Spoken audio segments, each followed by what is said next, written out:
Bonsoir, merci d'être avec nous pour votre Journal Afrique. Diane Audrey-Gacko nous parlera ce soir de la campagne « Moi, président d'Africa Diligence ». On passe à notre rendez-vous bimensuel avec le mondafrique.fr. Vous nous parlez ce soir, Diane Audrey, d'une nouvelle campagne lancée sur le net. Ça s'appelle « Moi, président ». Ça rappelle quelque chose. De quoi s'agit-il? Exactement, ça rappelle le slogan de François Hollande, mais cette fois-ci, on n'est pas en France, on est en Afrique.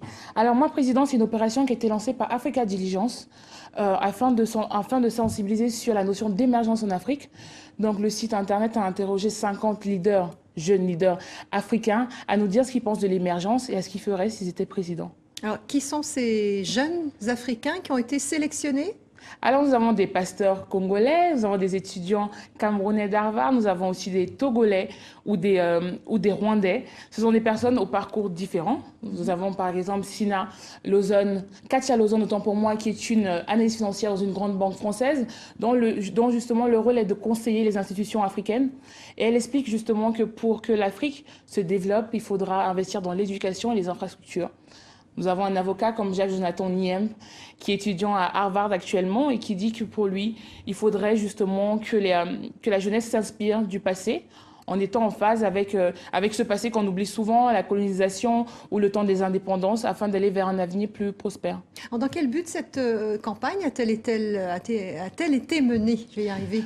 Aujourd'hui, sur Internet, on parle de plus en plus de l'afro-puritanisme 2.0, donc des jeunes ou des moins jeunes en tout cas qui sur Internet se revendiquent être des sankaristes ou des jeunes inspirés de Lumumba. Aujourd'hui, la question c'est de se dire, vous avez Internet, qu'est-ce que vous pouvez concrètement faire? Qu'est-ce que vous pouvez concrètement proposer? Donc on interroge ces 50 jeunes leaders pour nous dire concrètement ce qu'ils pourraient faire pour arrêter justement l'afro-puritanisme 2.0 qui est considéré comme une version un peu légère de ce que le continent a besoin aujourd'hui. Et ces jeunes, ils ont un regard plutôt positif, plutôt négatif sur le continent?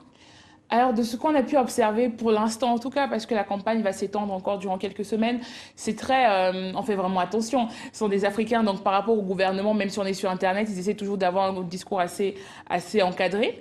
Mais la notion d'éducation revient toujours. L'éducation, les infrastructures, qui semblent être en tout cas les fondamentaux d'une société, tout en ajoutant la culture. Alors, on imagine, Diane, que les décideurs africains surveillent de près cette campagne? En tout cas, s'ils ne surveillent pas de près, ils devraient, sur un continent où on compte plus de 60% de la population africaine à moins de 25 ans.